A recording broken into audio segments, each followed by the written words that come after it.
Video like जरूर कर लीजिए और ऐसे वीडियो लगातार फ्री में पाने के लिए चैनल को तुरंत सब्सक्राइब कर लीजिए और बेल आइकन को जरूर टैप कर लीजिए ताकि आगे भी सारे वीडियो आपको मिलते रहे। यूट्यूब में फॉलो करते हैं तो प्लीज ये वाला फ्री टेलीग्राम चैनल जरूर ज्वाइन कर लीजिएगा। सारे नोटिफिकेशन सारे अपडेट यहीं पे आते हैं, ध्यान रखिए। नमस्कार दोस्तों, स्वागत है आप सभी का ऑनलाइन एग्जाम प्रिपरेशन पर which is the part of study for civil services. मेरा नाम है दिव्या गुप्ता और दोस्तों आज की वीडियो में हम देखने वाले हैं विश्व की प्रमुख नदियां और उससे संबंधित एमसीक्यू।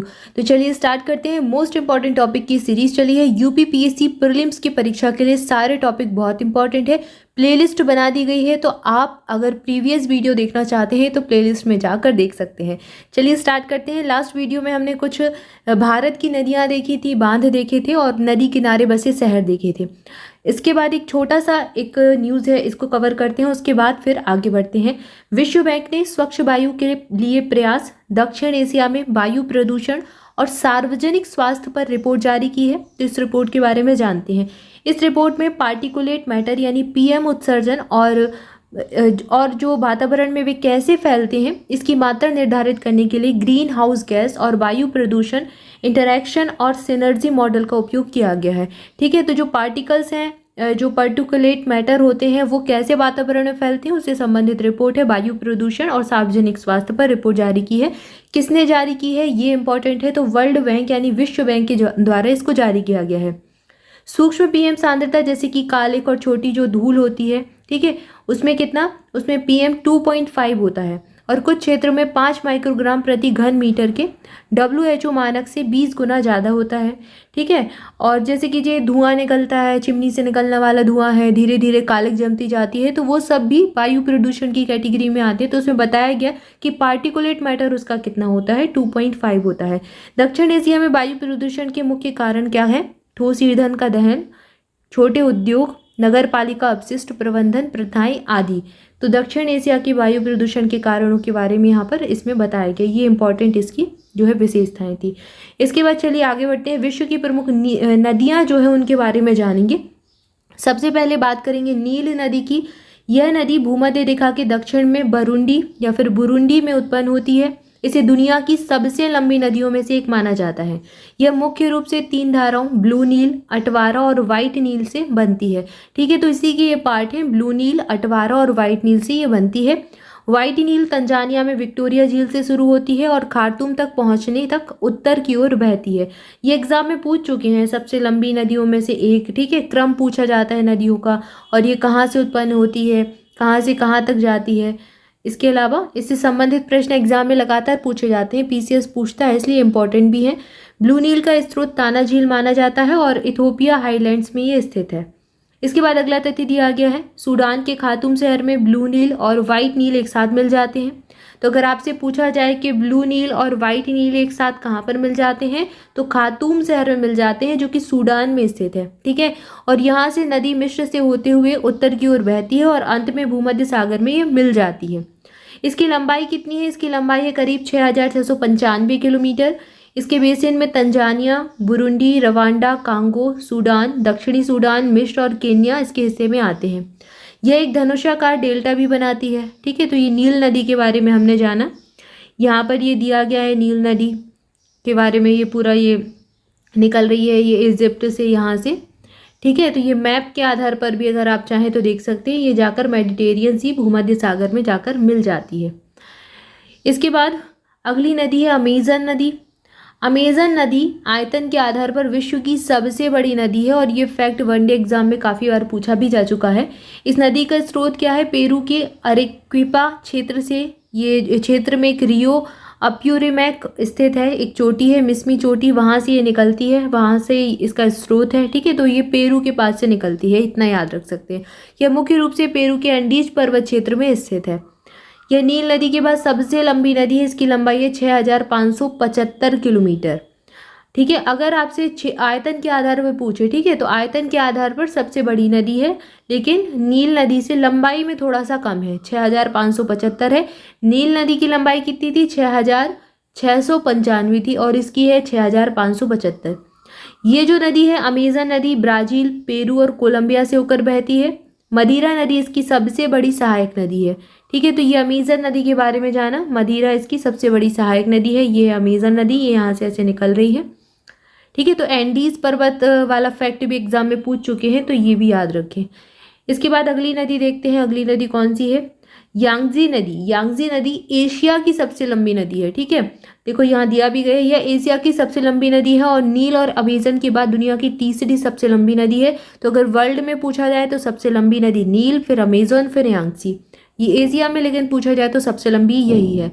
यह तिब्बत में तांगगुला पर्वत की एक चोटी है, ग्यालाडा डोंग, ये यहाँ से निकलती है, चोटी के दक्षिण पश्चिम की ओर से निकलती है। यह पश्चिम से पूर्व की ओर बहती है और पूर्वी चीन सागर में गिर जाती है। इसके अलावा थ्री गोर्जेस डैम इसी नदी पर बनाया गया है और यह दुनिया का सबसे बड़ा जल विद्युत केंद्र है। थ्री गोर्जेस डैम, ठीक है, कहाँ पर बना है, यांगजी नदी पर बना है, सबसे बड़ा जल विद्युत केंद्र ये है, तो ये चीज़ याद रख सकते हैं। अगली नदी का नाम दिया गया है मिसिसिपी नदी। यह उत्तरी मिनीसोटा संयुक्त राज्य अमेरिका में शुरू होती है और इटास्का झील को नदी का उद्गम माना जाता है। यह मैक्सिको की खाड़ी में गिर जाती है। मिसिसिपी मैक्सिको में गिर जाती है। मिसौरी नदी मिसिसिपी की एक सहायक नदी है, ये फैक्ट पूछ चुके हैं एग्जाम में। अन्य नदियों की तुलना में मिसिसिपी मिसौरी नदी का संयोजन नील यानी कि 6,695 किलोमीटर, अमेजन अगर देख लें दोनों को मिला लें, ठीक है, तो ये मिसिसिपी और मिसौरी का संयोजन इनको मिला के देख लें, फिर नील नदी इतना है, नील नदी इतनी लंबी है, अमेजन 6,436 किलोमीटर, यांगजी 6,378 किलोमीटर के बाद लंबाई में ये चौथे स्थान पर आ जाएगी। अगर मिसिसिपी और मिसौरी दोनों को मिला लिया जाए तो 5,970 किलोमीटर हो जाएगी विश्व में। ठीक है, इसके बाद अगला तथ्य देखते हैं। अगली जो नदी है ओब नदी है। ओब नदी है पश्चिम साइबेरिया रूस की एक प्रमुख नदी है। यह बिया और कटून नदियों के संगम पर बनती है। इसका उद्गम अल्ताई पर्वत में होता है। यह आर्कटिक महासागर में गिर जाती है।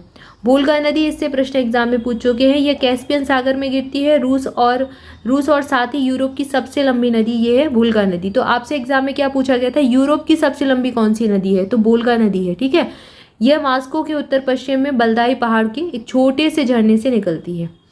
इसके बाद अगली नदी है डैन्यूब नदी। डैन्यूब नदी यूरोप की दूसरी सबसे बड़ी नदी है और इसकी उत्पत्ति जर्मनी के ब्लैक फॉरेस्ट से होती है। यह 10 देशों से होकर बहती है और काला सागर में गिरती है। तो यहाँ पर प्रश्न डैन्यूब नदी से ये पूछा गया है कि कौन सा शहर इसके किनारे पर स्थित है। इसके बाद अगली नदी है राइन नदी। राइन नदी जर्मनी की सबसे लंबी नदी है। ठीक है, ये यूरोप की दूसरी सबसे बड़ी, ये जर्मनी की राइन नदी जर्मनी की सबसे लंबी नदी है। ये स्विट्जरलैंड, लिंक्टेनस्टीन, ऑस्ट्रिया, ठीक है, ये ऑस्ट्रिया है, ऑस्ट्रेलिया नहीं है, ऑस्ट्रेलिया तो अलग महाद्वीप है, ये ऑस्ट्रिया है जिसकी राजधानी वियना है। फ्रांस, नीदरलैंड जैसे देशों में बहती है और यह अंत में उत्तरी सागर में गिर जाती है। इसके बाद अगला नाम है पो नदी। पो नदी के बारे में प्रश्न पूछ चुका है यूपीएससी। यह इटली की सबसे लंबी नदी है और यह मोंटे विश्व के पियान डेल रे से निकलती है। यह एड्रियाटिक सागर में गिर जाती है। मेकोंग नदी, इसकी शुरुआत तिब्बत के पठार से होती है। यह दक्षिण चीन सागर में गिरती है। यह यांगजी जो कि चीन की नदी है और गंगा नदी जो कि भारत की है, इसके बाद एशिया की तीसरी सबसे लंबी नदी है। अब यहाँ पर एशिया की बात हो रही है। ठीक है, तो एशिया महाद्वीप की तीसरी सबसे लंबी ये है। एशिया महाद्वीप की पहली सबसे लंबी यांगजी नदी है, चीन से बहती है। ठीक है, दूसरी सबसे लंबी गंगा नदी है, ठीक है, भारत में है जो, और तीसरी सबसे लंबी हो जाएगी मेकांग नदी जो कि तिब्बत के पठार से इसकी शुरुआत होती है। यह 6 देशों चीन, म्यांमार, थाईलैंड, लाओ पीडीआर, ठीक है, और कंबोडिया और वियतनाम से होकर बहती है। मेकांग क्षेत्र को एशिया का धान का कटोरा भी कहा जाता है। ये बहुत इंपॉर्टेंट फैक्ट है, एग्जाम में पूछ सकते हैं। इसके अलावा इरावदी डॉल्फिन जो है वो इसी नदी में पाई जाती है, मेकांग नदी में ही मिलती है। ठीक है, इसके बाद नदियों के तट पर स्थित प्रमुख शहर देखते हैं। विश्व में कौन कौन से प्रमुख शहर हैं जो नदियों के तट पर स्थित हैं। ठीक है, ऑस्ट्रेलिया का एडिलेड शहर टॉरेंस नदी के तट पर स्थित है। नीदरलैंड का एम्स्टर्डम एम्स्टल नदी के तट पर स्थित है। तुर्की का अंकारा, ये काजिल नदी के तट पर स्थित है। इसके बाद इराक का बगदाद, ये टिग्रिस नदी के तट पर स्थित है। थाईलैंड का बैंकॉक, ठीक है, ये चाओ फ्राया नदी के तट पर स्थित है। जर्मनी की राजधानी बर्लिन स्प्री नदी के तट पर स्थित है। यूगोस्लाविया का बेलग्रेड डैन्यूब नदी के तट पर स्थित है। ये एग्जाम में पूछे जाते हैं, बहुत इंपॉर्टेंट शहर हैं और एग्जाम में लगातार इनसे प्रश्न बना है। ठीक है, तो याद रखना है। इसके बाद ब्रसेल्स जो कि बेल्जियम में है, ये जेन नदी के तट पर स्थित है। हंगरी का बुडापेस्ट डैन्यूब नदी के तट पर स्थित है। अर्जेंटीना का ब्यूनस आयर्स, ये ला प्लाटा नदी के तट पर स्थित है। ठीक है, मिस्र की राजधानी काहिरा, ये नील नदी के तट पर स्थित है। सीरिया दमिश्क वर्दा नदी के तट पर स्थित है। आयरलैंड की राजधानी डबलिन ये लिफी नदी के तट पर स्थित है। स्कॉटलैंड का ग्लासगो शहर ये क्लाइड नदी के तट पर स्थित है। जर्मनी का हैम्बर्ग एल्बे नदी के तट पर स्थित है। इसके बाद वियतनाम का हो ची मिन सिटी ये साइगोन नदी के तट पर स्थित है। अगला नाम है इंडोनेशिया की राजधानी जकार्ता सियाई लिवुंग नदी के तट पर स्थित है। पाकिस्तान का कराची सिंधु नदी के तट पर स्थित है। यूक्रेन का कीव शहर ये नाइपर नदी के तट पर स्थित है। इसके बाद पाकिस्तान का लाहौर शहर ये रवि नदी के तट पर स्थित है। पेरू का लीमा पेरू की राजधानी है लीमा ये रिमैक नदी के तट पर स्थित है। पुर्तगाल का लिस्बन शहर ये टैगस नदी के तट पर स्थित है। अगला नाम है इंग्लैंड का लंदन ये थेम्स नदी के तट पर स्थित है। थेम्स या फिर टेम्स भी नाम इसका मिलता है, दोनों सही हैं और एग्जाम में पूछा भी गया है।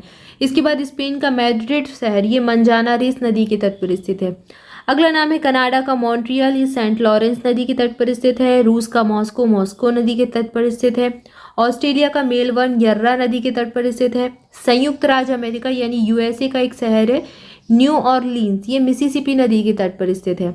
अगला नाम है न्यूयॉर्क न्यूयॉर्क भी यूएसए का है और ये हडसन नदी के तट पर स्थित है। फ्रांस की राजधानी पेरिस सीन नदी के तट पर स्थित है। रोम इटली की राजधानी टाइबर के तट पर स्थित है। चिली सेंटियागो मेपोचो नदी के तट पर स्थित है। दक्षिण कोरिया का सियोल शहर ये हान नदी के तट पर है। चीन का संघाई शहर हुआंगपू नदी के तट पर स्थित है।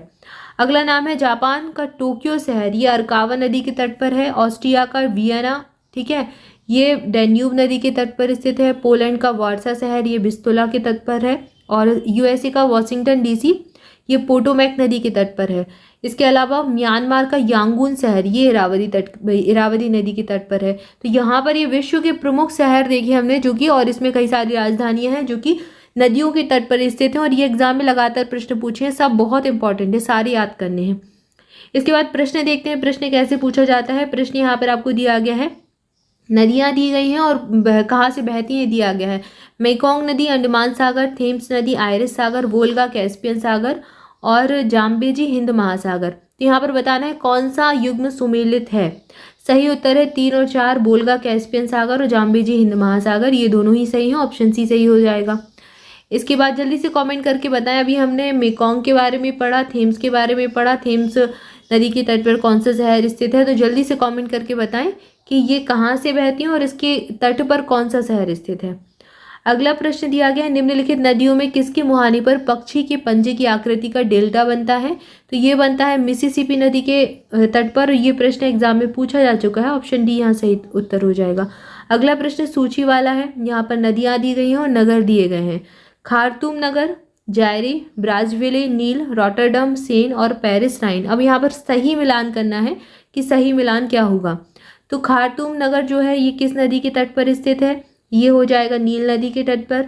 ब्राज़विले नगर जो है ये जायरे के तट पर है। रॉटरडम जो है ये राइन के तट पर है और पेरिस जो है ये सीन नदी के तट, यहाँ पर सेन आ गया है, सीन भी हो सकता है, ठीक है। तो यहाँ पर 2, 1, 4, 3 ऑप्शन ही सही उत्तर हो जाएगा। इसके बाद अगला प्रश्न है, मेकोंग नदी के संदर्भ में कौन सा कथन सही है। मेकोंग तिब्बती पठार से निकलती है, तो बिल्कुल सही है, अभी हमने पढ़ा भी था। और मेकोंग डेल्टा दक्षिण कंबोडिया में स्थित है, ये कथन भी सही है, दोनों ही सही है, ऑप्शन सी सही उत्तर है। इसके बाद अगला जो हमारा टॉपिक है, भारत में प्रोजेक्ट टाइगर, इसके 50 वर्ष पूरे हो चुके हैं, तो इसको जानते हैं। इसे भारत में बाघों की सुरक्षा के उद्देश्य से 1973 में लॉन्च किया गया था। लॉन्च की डेट कई सारे एग्जाम में बहुत बार पूछ चुके हैं, ठीक है। तो याद रख से प्रोजेक्ट टाइगर कब आया भारत में, 1973 में, 1973 में आया। 50 साल 2023 में पूरे हो गए इसको। यह पर्यावरण, वन और जलवायु परिवर्तन मंत्रालय का एक केंद्र प्रायोजित योजना है। इसके माध्यम से राज्यों को निर्दिष्ट बाघ अभ्यारण्यों में बाघ संरक्षण के लिए केंद्रीय सहायता प्रदान की जाती है, ठीक है। तो बाघों का संरक्षण करने के लिए केंद्र सहायता देता है। अगर राज्यों में भी जो बाघ अभ्यारण्य हैं उन पर केंद्र खर्चा करता है। इसे बाघों की घटती आबादी जो कि 1970 के दशक में थी, 2000 से नीचे गिर गई थी, बाघ 2000 से नीचे हो गए थे, उसको नियंत्रण करने के लिए लॉन्च किया गया था। राष्ट्रीय बाघ संरक्षण प्राधिकरण वन्यजीव संरक्षण अधिनियम 1972 के तहत 2005 में स्थापित इसका कार्यान्वयन प्राधिकरण है, ठीक है। तो यहाँ पर राष्ट्रीय बाघ संरक्षण प्राधिकरण वन्यजीव अधिनियम की बात की गई है। ये प्राधिकरण जो है ये इस अधिनियम के अंतर्गत आता है। इसके बाद इसकी उपलब्धि देखते हैं कि इसको लॉन्च किया गया, इसके साथ में काम किया गया और उसकी जो है उपलब्धि क्या हुई, रिजल्ट क्या हुए। लगभग 3000 बाघों की वर्तमान आबादी के साथ भारत वैश्विक बाघों की आबादी का 70% से अधिक स्थल है। ठीक है, पूरे विश्व के 70% से ज़्यादा बाघ भारत में है। अब जहां प्रोजेक्ट टाइगर ने शुरू में 9 बाघ अभ्यारण्य को कवर किया, वहीं भारत में अब 53 अभ्यारण्य बन चुके हैं। भारत ने लक्षित वर्ष 2022 में से 4 साल पहले 2018 में बाघों की आबादी को दुगना कर लिया था। ठीक है, 2018 तक दुगना कर चुके थे। अब जो है जो 2023 की कंडीशन है तो लगभग 3000 आबादी वर्तमान में है लगभग में। ठीक है, और ये जो है 70% है पूरे विश्व का। इसकी जनगणना भी आ चुकी है, बाघ जनगणना, जिसको हम अलग से कवर करेंगे। तो यहाँ पर अभी हम इतना ही पढ़ते हैं, इसके आगे जो टॉपिक है इसको अगले वीडियो में देखेंगे। तब तक के लिए आप सभी चैनल के साथ जुड़े रहें। स्टडी फॉर सिविल सर्विसेज के अगर आप किसी भी पेड ग्रुप से जुड़ना चाहते हैं किसी भी एग्जाम के लिए, तो इन नंबर्स पर कॉल करके जानकारी ले सकते हैं।